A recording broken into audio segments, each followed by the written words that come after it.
Hi students, and welcome to today's live IELTS class. My name is Adrian and I'm streaming to you from beautiful Budapest here in Central Europe. I hope everybody is having a great last weekend of 2019. In this class, we are focusing on IELTS reading, answering some difficult questions, some strategies for that. This will work for the general and the academic reading modules. Now, students, this lesson is brought to you by aehelp.com for academic IELTS. Check us out there. And if you are studying for the general version of the exam, do check us out at gieltshelp.com. On the academic website, which looks like this with the blue background, you can click that big red button to join, get our premium package with over 100 hours of video lessons, a fully interactive course, and original practice exams. Hi, Just One. Hi, Rodrigo. Hi, Mota. Good to see students joining in on time. Our general IELTS web portal looks like this with the green background. Click that big red button to join us there, and again, receive all of those great materials to help you improve.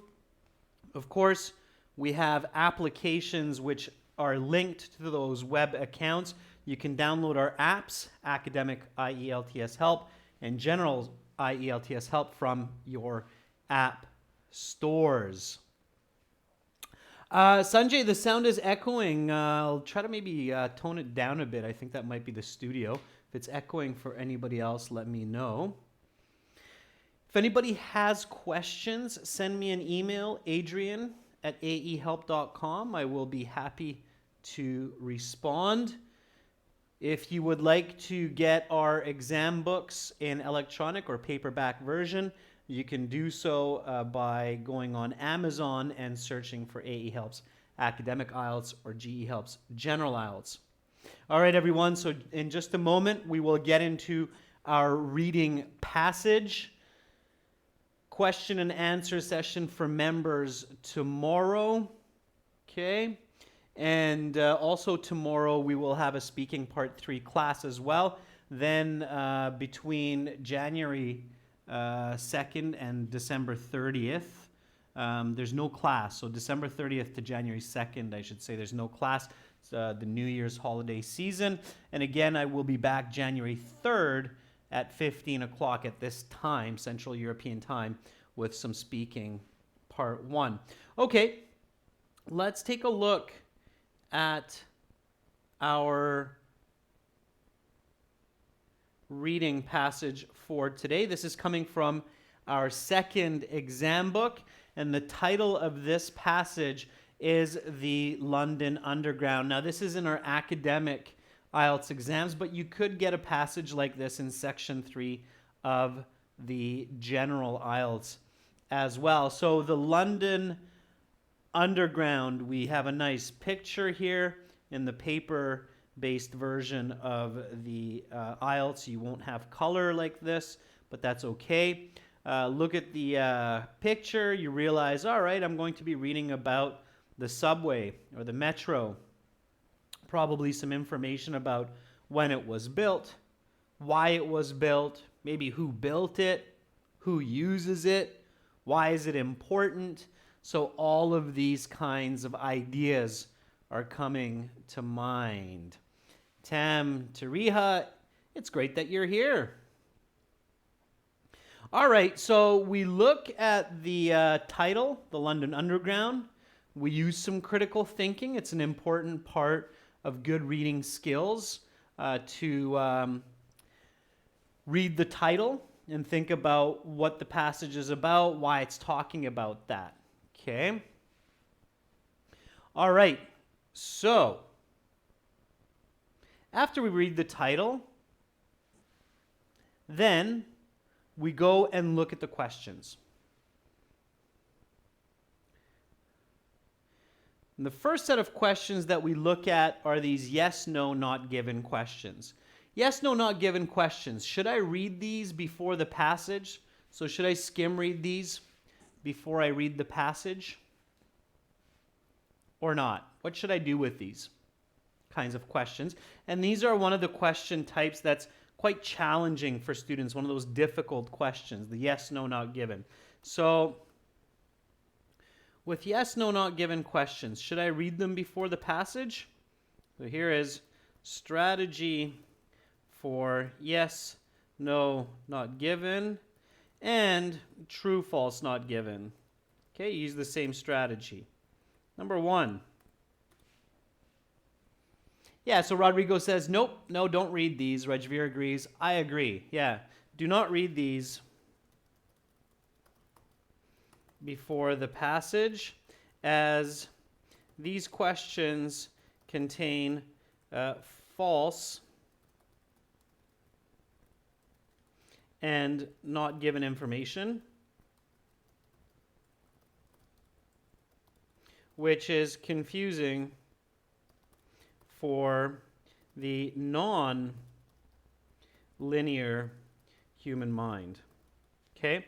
Non-linear human mind means that our brains don't think in a line, not like a computer. Okay? Computers are linear. Humans are non-linear thinkers. So we don't think like 1, 2, 3, 4, 5, but we think in more of a random type of approach, which is actually much better, but we have to use strategies that work for human thinking.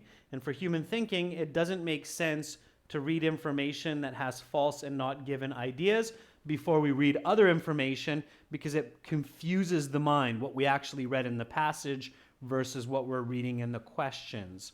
So don't read these, okay?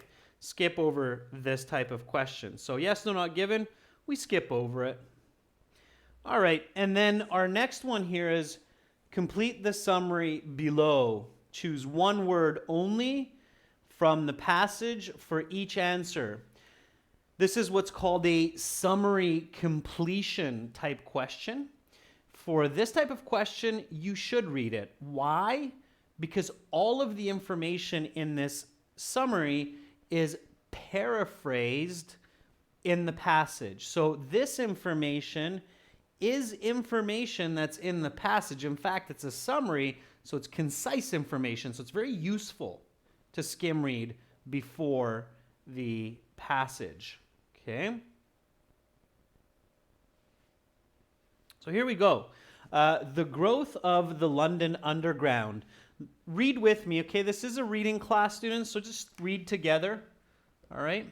Now, of course, all of the strategies that we teach on our websites and that I teach you in these live classes, they're the exact same strategies that I would use in the official IELTS exam and that I have used in the official IELTS exam.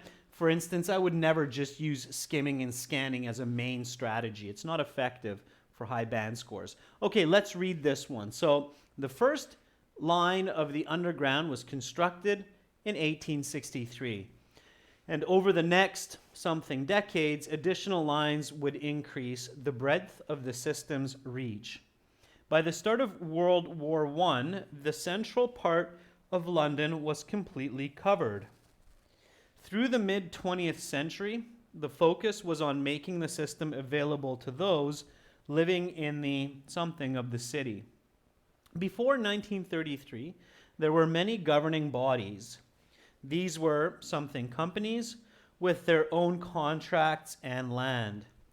Conversely, management of the tube today is public, looked after by the transport something.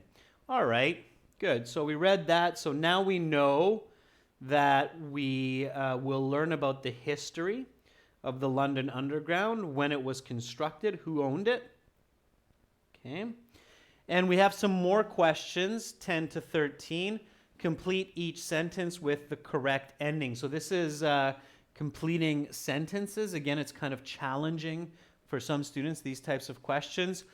Here you have 4 statements for the 4 questions, 10, 11, 12, 13. And then you have 6 choices. So 2 of these are wrong, false.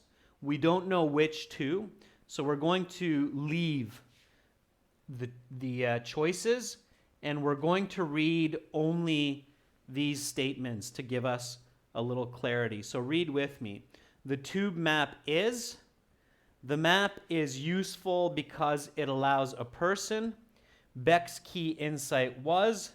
London's core is. Okay, so there's a person here, something about a map, another piece about a map, and something about London. Sure.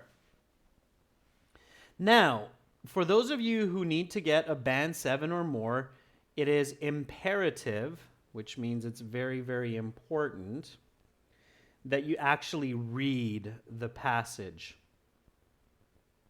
How much time do you have to read the passage? So if you're reading, what do you think is a realistic amount of time that you can spend to read one passage like this? So in the academic IELTS or in section 3 of the general IELTS, how much time can you actually spend on one passage? And then how much time should you spend on the questions? What do you think? What's the ideal situation? Okay. Sukhdeep Kaur, I'm going to help you exactly with that question of making sure that you have correct answers. Okay. So RKS Entertainment says 5 minutes. Gaming World says 20 minutes. Gaming World, you have 20 minutes to read and answer all the questions. Okay. So, in my opinion, it is absolutely okay. We'll come back to the yes, no, not given strategy in a moment. But reading time. Okay. You have 20 minutes for each passage in academic IELTS. Okay. You can use 8 to 12 minutes to read the passage, and roughly, depending on what kind of skills you're using, 8 to 12 minutes to answer questions. Your goal is to have a minimum 70% understanding of the passage after you read it. Okay? If your main strategy is skimming and scanning, so you're searching for answers, trying to match between the passage and the questions, flipping the pages like crazy, if you're really lucky, you might get a 6.5, maybe a 7, if you're really, really lucky. And by that, I mean like you buy a lottery ticket and you win $50,000 lucky. Okay, so that's how lucky you have to be to get those scores with skimming, scanning strategies. Okay, skimming and scanning strategies usually work until band 5.5, maybe 6 for the easier questions. You cannot use that strategy for more challenging questions. They simply don't work. There's too much paraphrasing. Paraphrasing means you won't find the words and the information in the same way. Okay? So you have to read the passage if you want to get those higher band scores. If you can't read a passage like this in 8 to 12 minutes, okay, then you need to work on increasing your reading speed and comprehension, and there are strategies for that also. Okay, it's very important. I hope that's clear for everyone. A grade 12 English-speaking student would read this passage in 4 to 5 minutes. Okay? If you're planning to do university in another country, you have to reach that speed. All right? Okay, here we go, students. So let's read this together. Again, this is reading, so I will ask you some questions with each paragraph as we read, and then we will answer the questions together. How does that sound? Okay, sounds good? Thumbs up? Hopefully good. Here we go. Okay. So from the top, the London Underground. One of the most notable aspects of London, the Underground or Tube, is also one of the most utilized by locals and visitors alike. Over 1.3 billion passengers use the London Underground every year. If you have ever visited the city, it is very likely that you have been told to mind the gap. In continuous operation for over 150 years, the London Underground began as just one line run by a private corporation. Today, the system is publicly owned and is comprised of 11 separate lines. The growth and development of the Underground has mirrored London's development as first, an industrial powerhouse, and second, as a financial and tourist center. Okay. So, who uses the London Underground? Answer some questions for me, students. A couple of questions. Who uses the London Underground? Question number 1. Question number 2. How many people use the London Underground? Question number 3. Who owns the London Underground? So, who uses the London Underground? How many people use the London Underground or the Tube? And who owns it? Okay. Rajveer says the public. Connie says tourists. Yeah.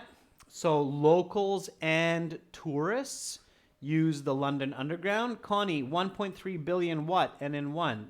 Oh, every year. There we go, Connie. Very good. So 1.3 billion passengers every year. And who owns it? Rodrigo says the government owns it. Connie says it was owned by a private company. Good. All right, be clear on those answers. So students, visualize and keep information in your mind. Don't just let it go in your eye and back out your head, okay? You have to stop the information here. And funny enough, the visual center of our brain is back here. It's our occipital lobe. So information comes in through the eyes, goes through the brain, and hopefully it stops here and doesn't continue going out through the back of your head. Okay, you have to stop important information at the back of your head in your visual center.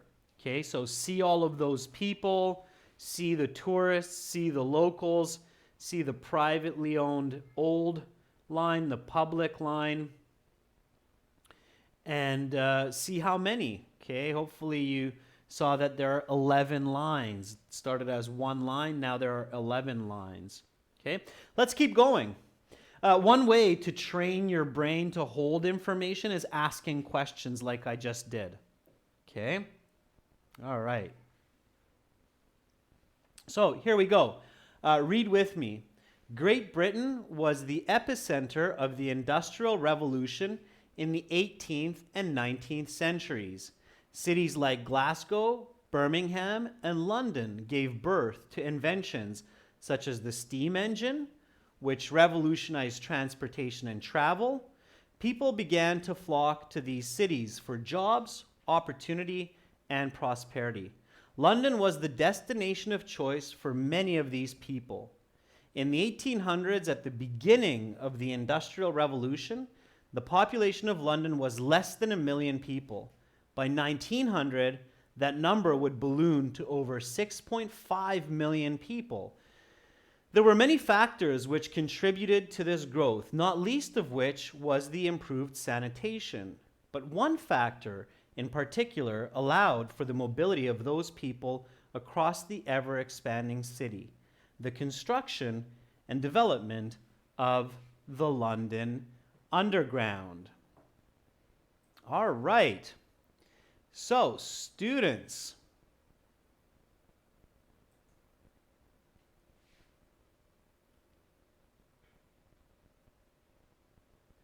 question. How big was London in the early 1800s? How many people lived in London in the early 1800s? That's question number 1. Question number 2. What were some important inventions during the Industrial Revolution? Question number 3. Why was the London Underground important? Okay, so why was the London Underground important? What were some of the key inventions of the Industrial Revolution? And how many people lived in London during the early 1800s? Okay, answer those questions for me, please. Okay.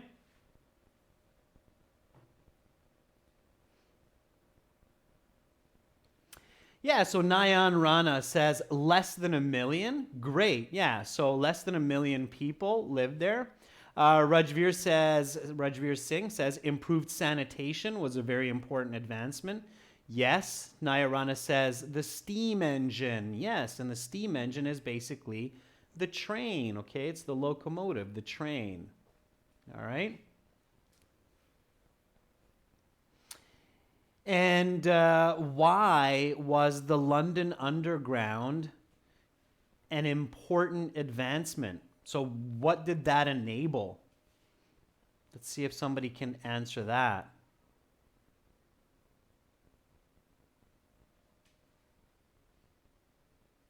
So Suresh says the underground was important for job prospects. I don't know about that. There was a relationship there. Okay, so I can't read the Cyrillic, but the London Underground was important for increased mobility, which led to, yeah, that's right, increased mobility. Mobility means to move around, okay? Increased mobility, which means that the population of London was able to boom, okay? Adam Tang, very good. Efficient transportation around the city. Okay, good. Let's keep going. So, here we go. I'm going to read the next paragraph, and I want you to think of questions after, okay? So the first two, I thought of some questions. Now it will be your turn to think of some questions. So let's read together.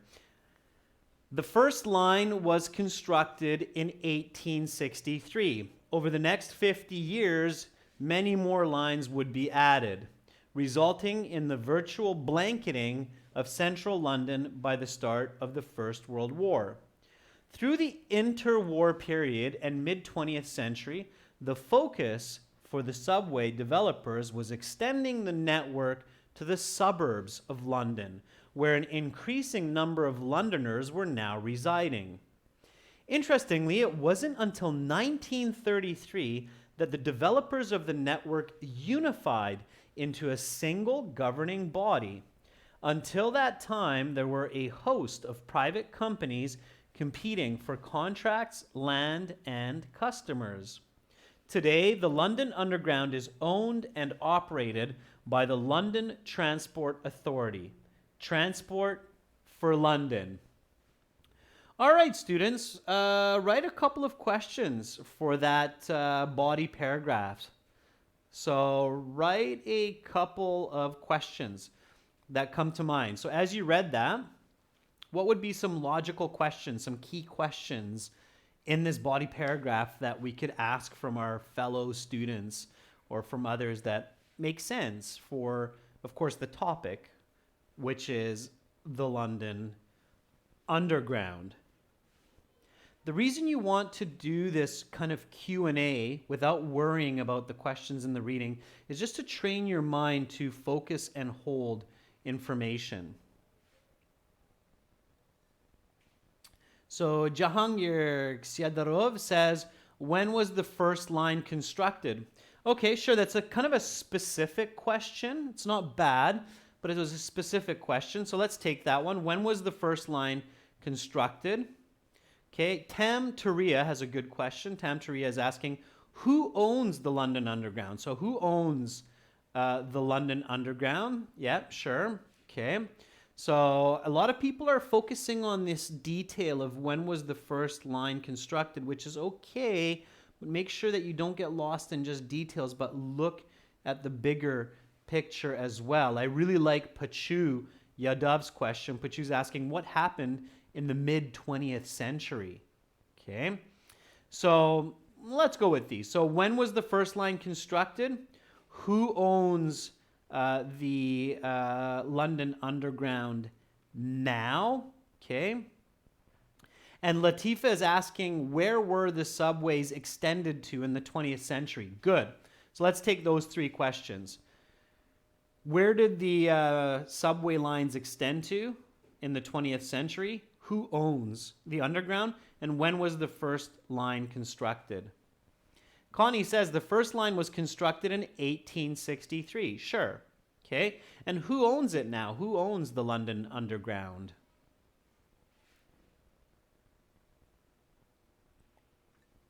And importantly, where do the metro lines stretch to in the middle of the 20th century? 6.5 million people doesn't make sense, Ahmed.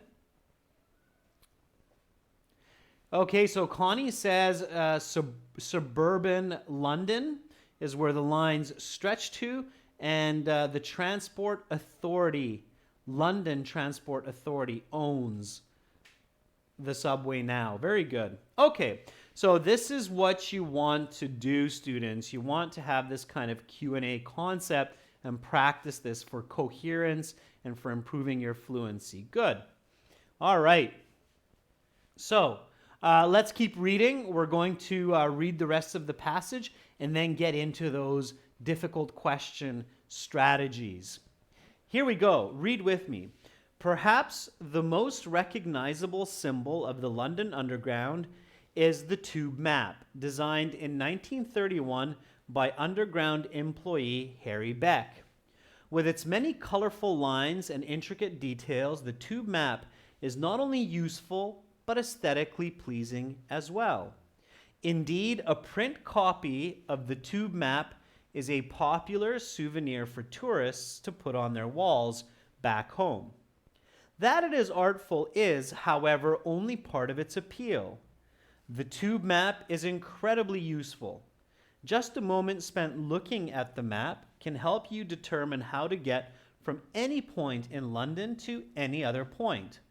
Beck was able to accomplish this by realizing that the map did not need to exactly match the reality of the tube geography. For instance, a line may go through all sorts of turns throughout its route, yet on the map it is represented as a straight line.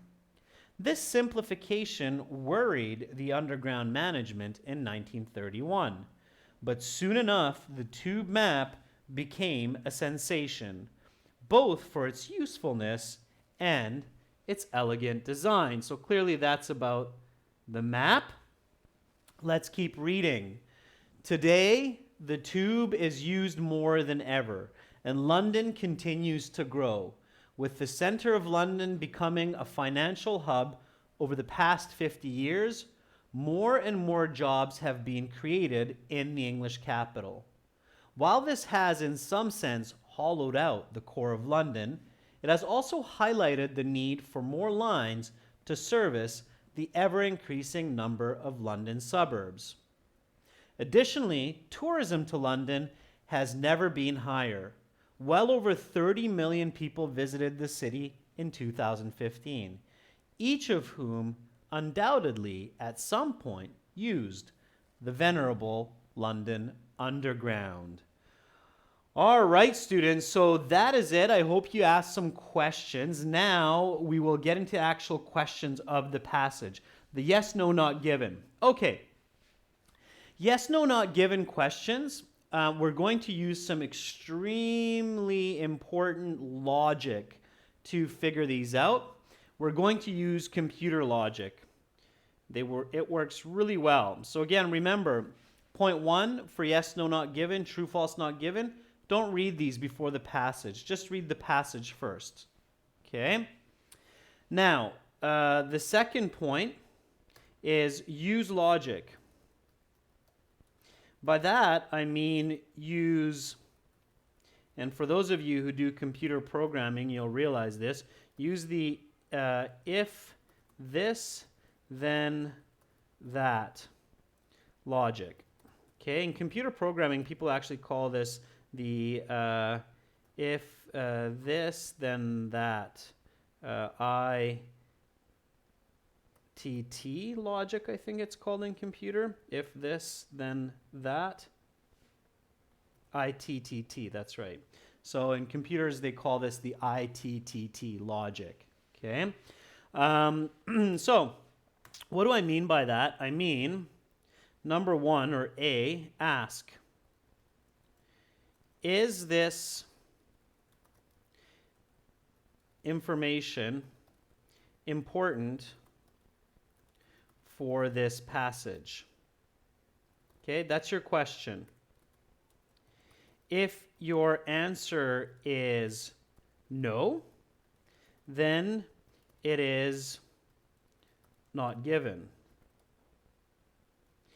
If your answer is yes, then it is given and you must ask.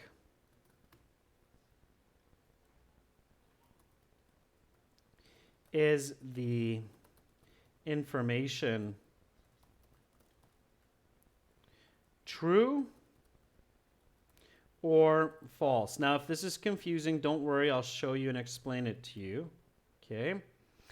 So this is how you arrive at the answer. So another way to look at it is this kind of pyramid. I'll show you what I mean. So your first job is to figure out whether or not the information is given.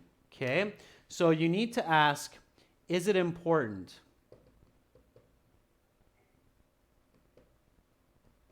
Okay? Is it important? If you have no, it's not important, then the answer is not given. Okay? If the answer is yes, then it's given.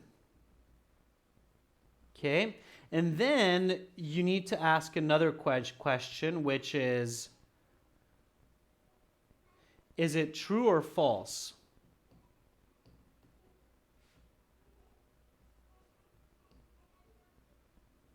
Okay?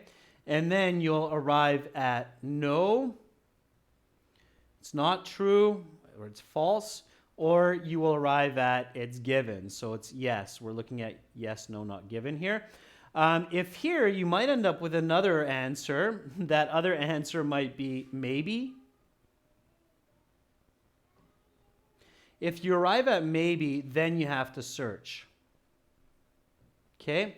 Does this logic make sense?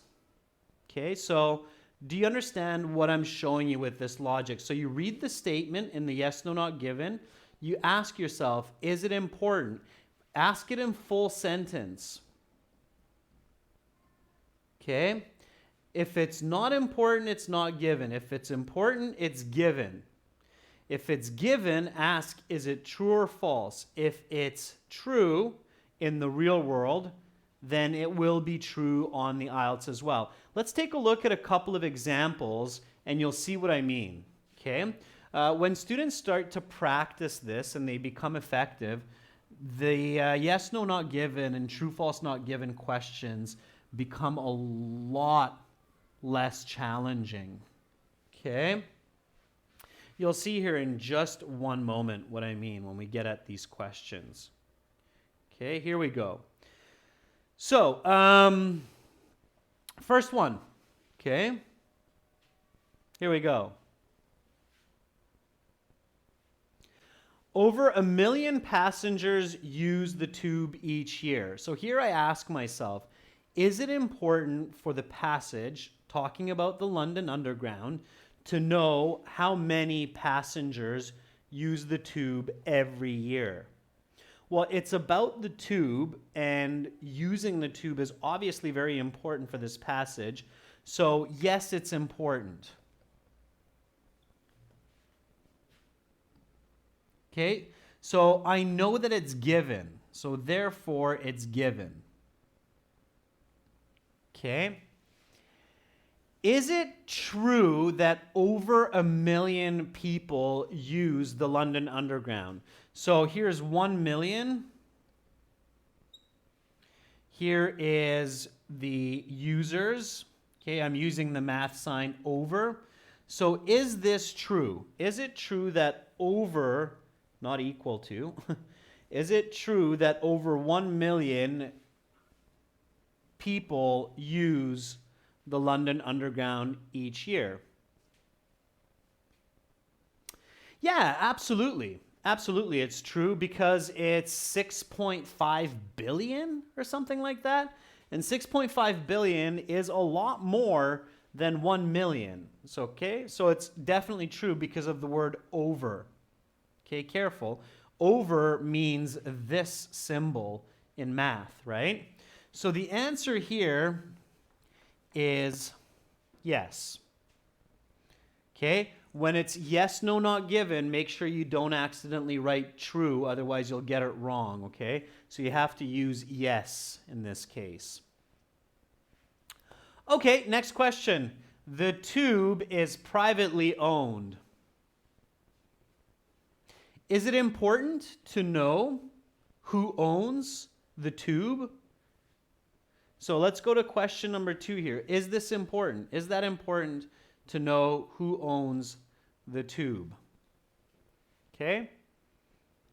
Yeah, it's important. Absolutely. Okay?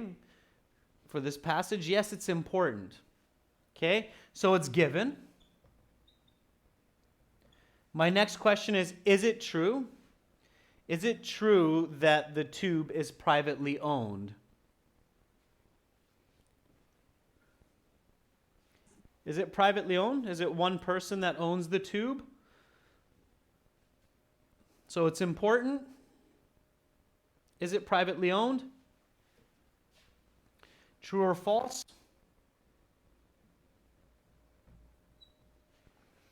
To get our final answer. So Gaming World says no. Roman Reigns says no. Latifa says no, it's not true. Everybody says it's false. Yeah, because it's publicly owned. It's owned by the London Authority, right? So the answer then must be no. Okay? It was privately owned, but now it is not privately owned.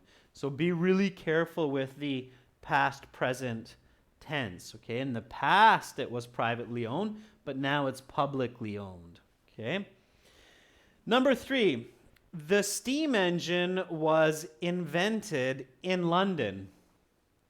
Is it important to know where the steam engine was invented? This is for number 3. Is it important to know where the steam engine was invented? Police Crime says no. Veerpal Kaur says no. With a lot of signs, Roman Reigns says no. Okay.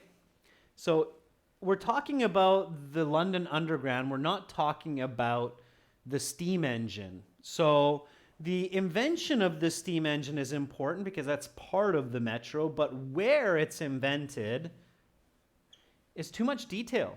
So it's not important. And I think a lot of you realize that. You're like, yeah, it's not really important to know where it was invented for this passage, which means that it's not given. It is very important for you to practice identifying when information is not given. Okay? The reason is that many students waste a lot of time skim reading and searching for not given answers. It's horrible as a teacher, as an examiner, to watch students searching and flipping through the text for not given information. Okay?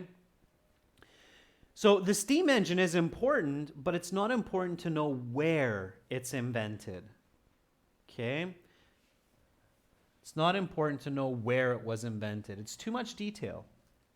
Number 4, London grew by a factor of 6 from 18 to 1900. So grew by a factor of 6. That means a multiplier of 6. Is it important to know how much London grew during the 19th and 20th century for its transportation system, the London Underground? So be visual here. Is that important to know how much it grew in this time? Factor of 6 means 6 times. Okay, so is that important? Yeah, definitely it's important. We're talking about public transportation. So the growth of London is key. Okay, it's very important. So yes, it's important. All right, so is it true that London grew 6 times? So 6 times bigger. Is that true?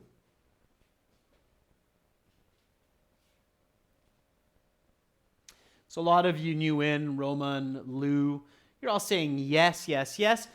Well, if I don't know, I remember that somewhere early in the passage there was information about the growth of London, and here it is. So it said in 1800, at the beginning of the Industrial Revolution, the population of London was less than 1 million people. By 1900, that number would balloon to over 6.5 million people. So, million, 6.5 million, how many times bigger is it? Yeah, roughly 6 times, right? A little bit more than 6 times. So if I have to search, okay, then it's still really good to use my visualization so I know where I'm searching, okay? And I realized that, yeah, it's true. So 1800, 1 million, 1900, 6.5 million.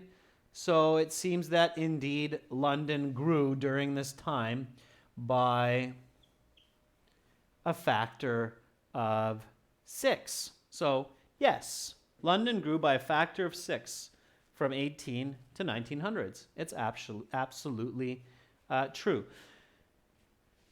I didn't search for this one. I didn't search for this one. I didn't search for this one. This one I searched. Okay? That's about how much you should search for information in the text. Okay? So ideally, for those students who are wanting to get a band 7 or more, keep in mind, okay, so this is an answering question strategy.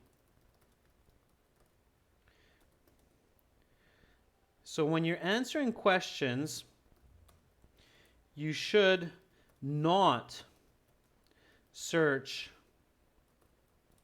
more than about 1 out of 4 to 5 questions in the text.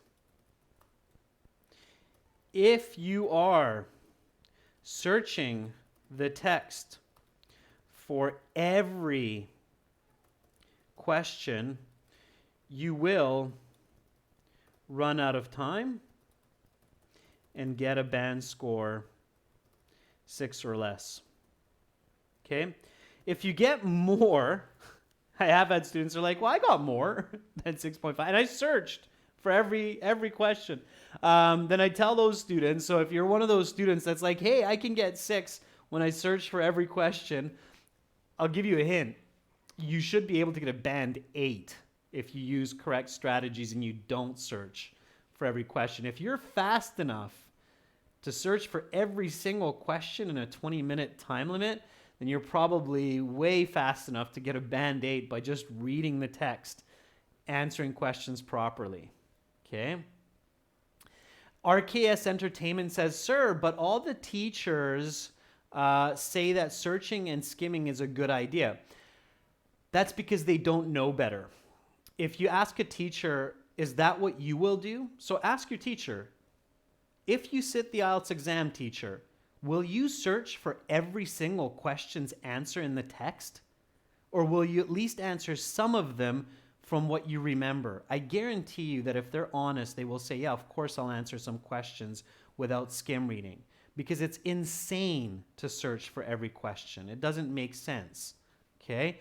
Teachers should not be teaching strategies that they don't use in the IELTS themselves. Okay? All right?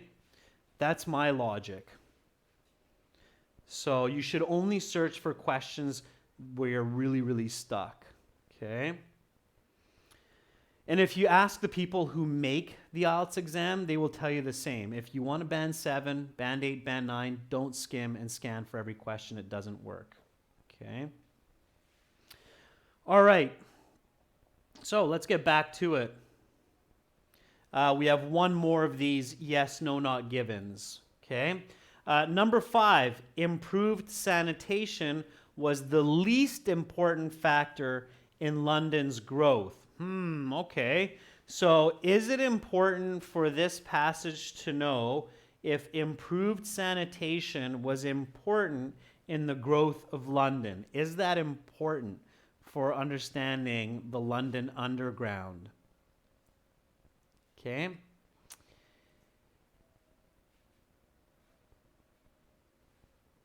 It seems like it's not.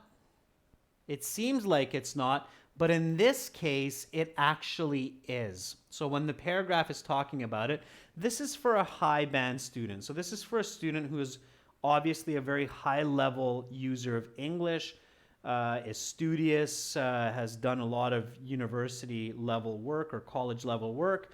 It's looking for that band 9. It doesn't seem like it's important, but in this case, it is important. Now, if you remember the word sanitation, again, you might say, okay, here is where I will look back at the text. So you remember that, yeah, okay, it's in that same area with the 6.5 million people. And so I'll keep going there. There were many factors which contributed to its growth, not least of which, notice this negative here, not least of which was improved sanitation. So that means sanitation was important. And in this case, the answer is yes, it's important. Okay, so yes, no, not given, yes, yes. Those are the answers. Okay, definitely wasn't the least important. You can also use your logic. If you remember your history lessons from school, sanitation is an extremely important part of growing cities. Otherwise, there is a lot of disease and sickness that comes about. Okay, here we go. So let's do this. Complete the paragraph. The first line of the Underground was constructed in 1863, and over the next something decades, additional lines would increase the breadth of the system's reach. How many decades? Anybody remember? Let's see how well you can do without going back to the text, even in this summary completion. I remember this. So Gaming World says 50, but Gaming World, 50 decades. A decade, remember, is 10 years. Okay? So 50 decades would be 500 years. Okay, that means that we're in the future, like in Star Trek years, like we're like in 2400, right? So how many decades are we talking about? Kasha Abdullah says 5 decades, 50 years. I know what you were thinking there with 50. You were thinking 50 years, but be really careful with the words, okay? Decades. So here it's 5. You can use the word or the number is okay. You can use, just like Roman Reign said, 5. You can use just 5. Roman Reign, please don't spam, just one answer, okay? Students, just write your answer one time only, okay? So it's just 5 decades, all right? By the start of World War I, the central part of London was completely covered. Through the mid-20th century, the focus was on making the system available to those living in the what? What's the answer for number 7? And we actually asked this question, so this is why it's good to practice that Q&A from yourself, because you will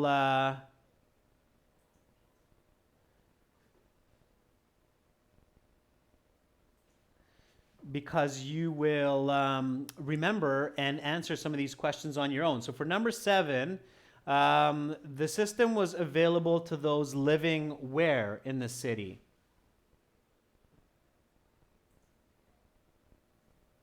Connie says suburbs. Rajveer agrees. Mashia agrees. Yeah, so suburbs, right? We asked that question. Very good. Excellent. Good job, members. Good job, students. Suburbs. Suburbs are the outside areas of the city. Okay, it's where you have all the family homes. So it's the suburbs. Good. Before 1933, there were many governing bodies. These were something companies with their own contracts and land. So this is an adjective. What kind of companies owned the London Underground before 1933? Again, keep it simple so you don't have to search for all of these. Nguyen, Minh Thien, outskirts is not okay. You have to use the correct word. It's suburbs. Suburbs does describe a specific part of the city. So suburbs is not is the important one. It's outskirts is not okay. All right, Rajveer says private. Mashia, Ron Sans, Connie, Gaming World, Rodrigo agree. Everybody seems to agree. Good. Private companies, yeah. Private companies with their own contracts and land. Very good. Okay. Now, conversely, management of the tube today is public, looked after by the transport what?